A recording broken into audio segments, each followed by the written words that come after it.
All right, Eric, Oregon football. So we're in the, that June camp mode, official visits. I see that the number one linebacker in the country, Tyler Atkinson, is just coming off a Clemson visit last weekend, but he's certainly a guy that's got an official visit that Dan Lanning would love to reel in. Yeah, this first weekend here is the list keeps growing, and every time I look up, it's another 5-star. I think there are 4 5-stars on the list I have right now. That number might change, but yeah, this upcoming week it kicks off official visit season, and the Ducks are kind of in a weird spot. I don't know, like I haven't been on here, Mark, and I'm not sure how much you've talked Oregon recruiting this year, but it's been like the most wild roller coaster of they were the number one class in the country like mid-February, and then they've had 5 decommitments, haven't really added anybody else, and they've fallen to like mid-20s, like outside the top 25.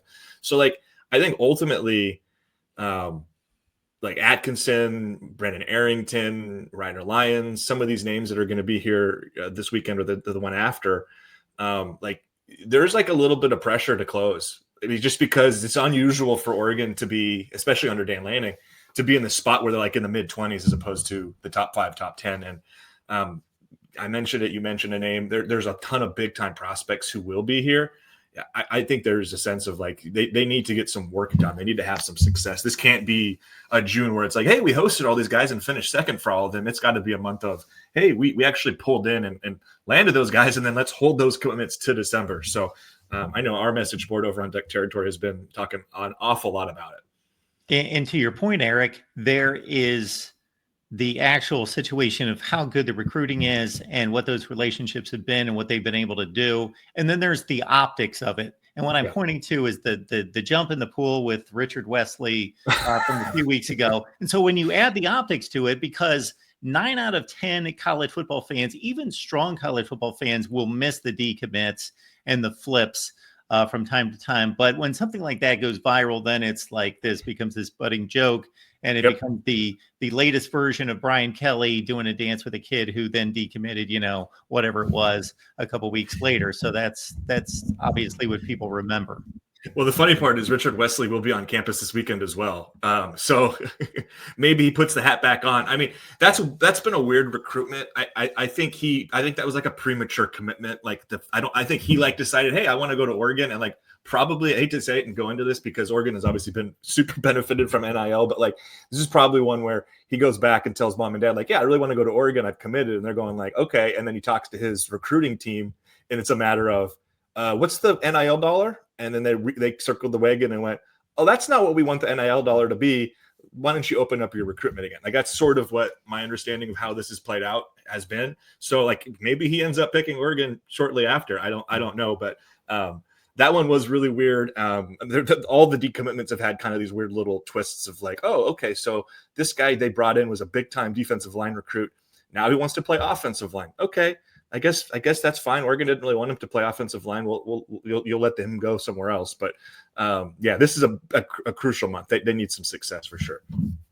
So yeah, I counted like 4 or 5 stars coming in this weekend. Yeah. So we could talk about all sorts of different guys, but when you match what you believe the ability levels of these guys are versus kind of what the optics are and what the recruiting battles are with other schools, when you throw everything together, are there a certain number of guys that you feel, okay, these are even a cut above in regards to not just their talent, but the situation, and that they're so close with these particular players that to get the lean and to get the final commitment, they're really the linchpins of this class?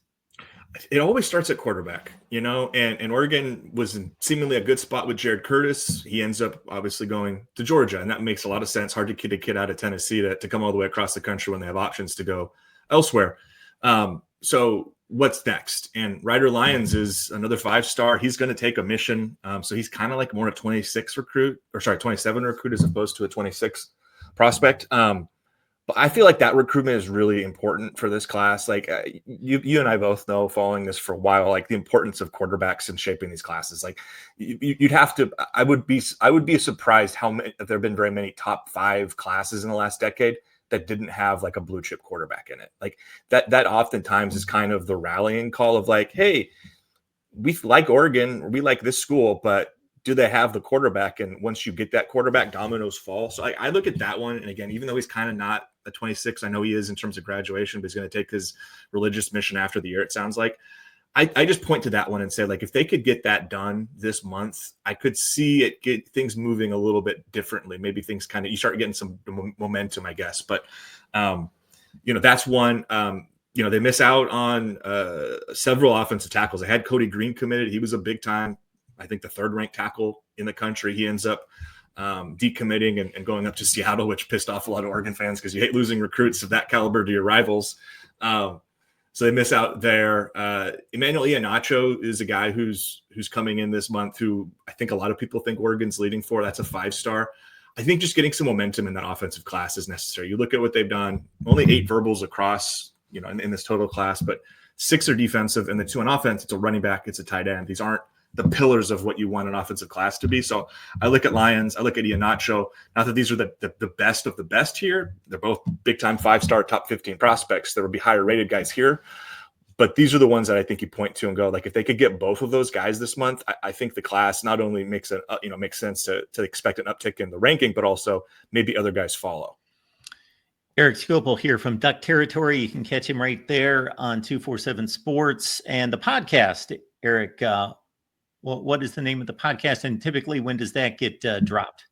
We do the odds and audibles, and we're kind of cutting back during the summer. So I think we're just doing a Tuesday, Friday format. And during the season, we do every single day of the week. So we're taking a little bit of a break from that much podcast content. But yeah, Tuesdays, Fridays are a good time to find us. You can find those on podcast app. You can find those on YouTube. And you can catch Eric, obviously, right there on Twitter/X. And he's got the handle right there on the banner.